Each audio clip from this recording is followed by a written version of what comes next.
And we're back at the Salt Palace Convention Center after a little break and the Fab 50 announcement from volleyballmag.com. We're back to our live stage show tomorrow on Monday morning. Day 3 of the Triple Crown Volleyball NIT will be championship time on ESPN 3. 8:30 a.m. Mountain Time is the 14-year-old championship. 10:30 the 16s and 12:30 the 18s. Those are all Mountain Times.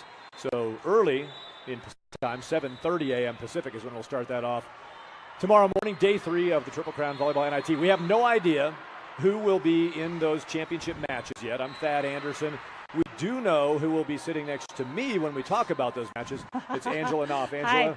Good to see you. Good to see you. I know, I feel like one of these. Yeah, Angela, it'll be the 5th year, I guess, that we'll have a chance to broadcast these final matches from the Triple Crown Volleyball. This is great. Well, me, but yeah, well, either of us. So, before we get into some of that, what have you, Angela? By the way, for those of you who've been under a volleyball rock, she was a 2-time All-American at Colorado State University, a middle blocker back when middle blockers didn't have to be 6'9". Exactly. I'm going to be a libero right now if I played in the current state of the volleyball world right now. And you remember my self-proclaimed position. You are the line judge. I'm a line judge. You're the best line judge. I have the build for a line judge. In all of the nation. So Angela spent her collegiate playing days at Colorado State for Tom Hilbert, who just they pulled off their 22nd consecutive postseason appearance this past season. Yeah, they're pretty good. You're part of quite a legacy at Colorado State. Congratulations, as always, on your career. And went on for some pro beach volleyball, and you're still involved in the game. Bring us up to speed with, and I think it's important. We have so many players here today, many of whom are going to get college opportunities, but that only lasts so long. And then there's other stuff. Well, tell us what's happened with you since the game has maybe become less of the day-to-day for you. Yeah, so I just feel so lucky that I got to have the opportunity to play volleyball for my entire life, and I actually still try to play. It's not well, but I still play sand, which is a little easier on my body. But I really sandwich? Sand. The sand. Sandwich is. Which okay, is yes, I know it's difficult. I'm kind of hungry. I'm dinner. So, but and since then I've really dedicated my life in terms of giving back to the kids in my community. I love that I've been coached by 50, 60 different coaches, and now I get to form what I learned from them and give them back to other kids, and hopefully let their ride be a little smoother than mine. And I just love every day I wake up. It's my dream job. So you do some training, some volleyball training. I actually, on the airplane ride here from Colorado, from the Denver airport 2 days ago, I sit down and I say hi to a young person who looks like probably a volleyball player. Nice. Turns out her name's Bella. She's with Colorado Juniors 14s. And then she says, do you know Angela Knopf? And I said, yeah. And she said, oh, she's my coach. So she just started with you, right? Yes, she did. So, she's a sweetheart. Yeah. So when you train, what's the youngest age that you train? I've had 4th graders before. So that's probably 10, 11 years old? Yes, yep. And man, they are good.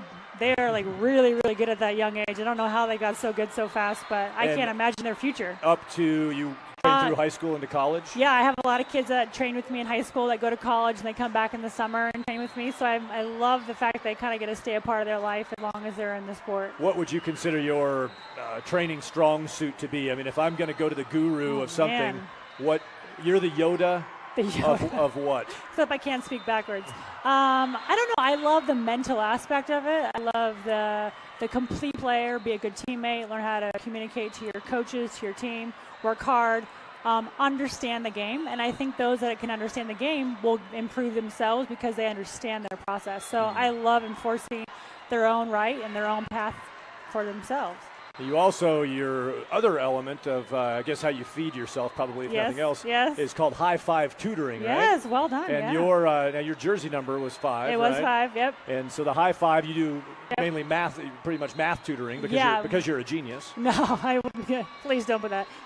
No, it is called high five and it has a little red 5 because my favorite color is red. But I was a math teacher and I love to be able to have a flexible schedule, and I just can't tell you how awesome it is to have a one-on-one relationship with these students and get to know their families and really dive into their lives. And so I get to go from doing math all day to go coach, and then I go back to do more math, and then I pass out. And that's pretty much my day.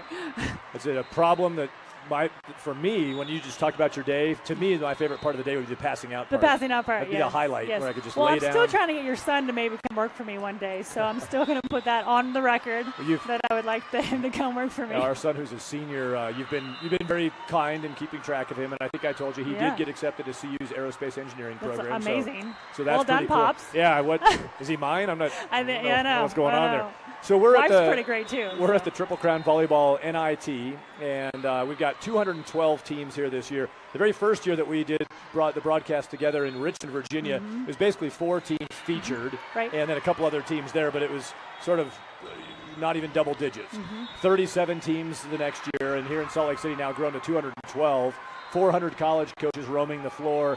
When you talk to the players you train, because I'm sure you end up in these conversations, how do you help coach them or advise them about approaches to the recruiting process? It's a different animal, so it's hard because I always try to reflect back on my own experience, but it really has changed over the years, and I love this tournament because it does showcase some of the top talent, and I tell my kids every play, every day, and you don't ever know who's watching, and so make sure you're giving it all you have, and that's what you train in the gym. And it's great because I've actually seen a lot of them play this weekend here that are here, so I get to be a little cheerleader for a moment. And what a better event. I mean, you have the top coaches in the nation watching, you have the top teams playing in here, so I think this is such a great event to be a part of, and I'm just proud that they're a part of it. Well, you're here partially to just enjoy the scene, but for your work assignment, you're here for 3 championship matches tomorrow. Yes, with you. Angela Knopf will be the analyst on our 3 ESPN 3 broadcasts, so it's streaming where you can catch these matches at, and Angela will be sitting next to me giving us the real stuff, the important analysis. You know, an event like this, we don't know our teams until right before those matches because they're playing down through brackets. Right. So we have less time to really deeply get to know the teams, but we like to try to make sure that the individuals get some profile out of this. But it's also amazing to watch the talent level. And we have, and I know you reflected on a few notes over the years, we've seen some talent in these championship broadcasts that, like tomorrow, we're going to see more. Yeah, it was amazing. I was going back just thinking about our first time in Richmond and kind of adding up the years. And then when I was watching the finals, Stanford against Texas this year, 6 out of the 12 were actually featured in one of our finals, and I remember talking about them and what they liked and what their family was like. So it's really fun because you feel like you know them, and then all of a sudden you watch them when they were little high schoolers and watch them on a huge stage on a finals, and I was so proud because they were amazing players, and I just excited for the future coming up as well.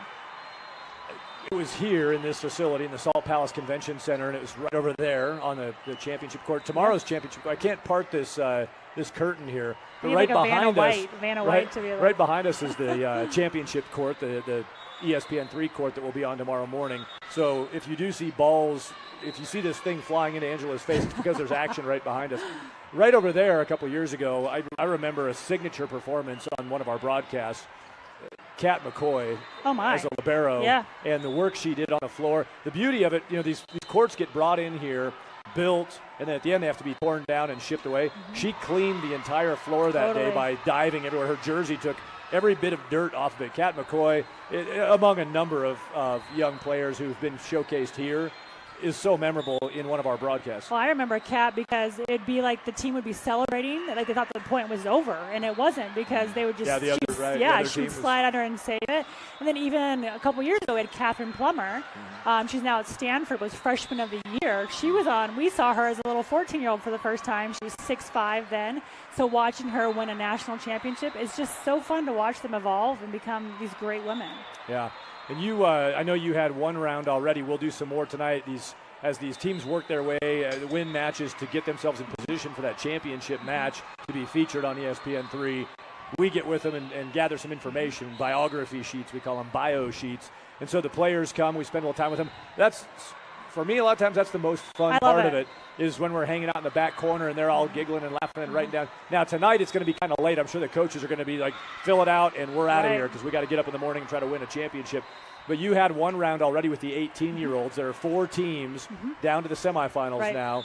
And so you had the first taste of what we're going to see tomorrow. Yeah. Did it feel, as far as the energy and the excitement and the talent level, like it has in the past? Just the 4 teams I got a chance to look at, whoever is going to be, it's going to be a finals. It's going to be amazing. These women are athletic. They are impressive to watch, and I'm going to be sitting there almost in awe probably watching to say, how are these girls 18 doing what they're doing? So it's amazing. I don't mean to put pressure on you, but I will. Oh, gosh. And that's what will happen when I say this. You and I have done this for a few years, Yep. and so watch tomorrow on ESPN3. What's amazing about this, there's a lot of talk about the importance of reps, of getting reps, right, in volleyball or in any sport or in any the 10,000 hours rule. Exactly. So you pretty much roll out kind of once a year. You're doing tutoring and training. Yep.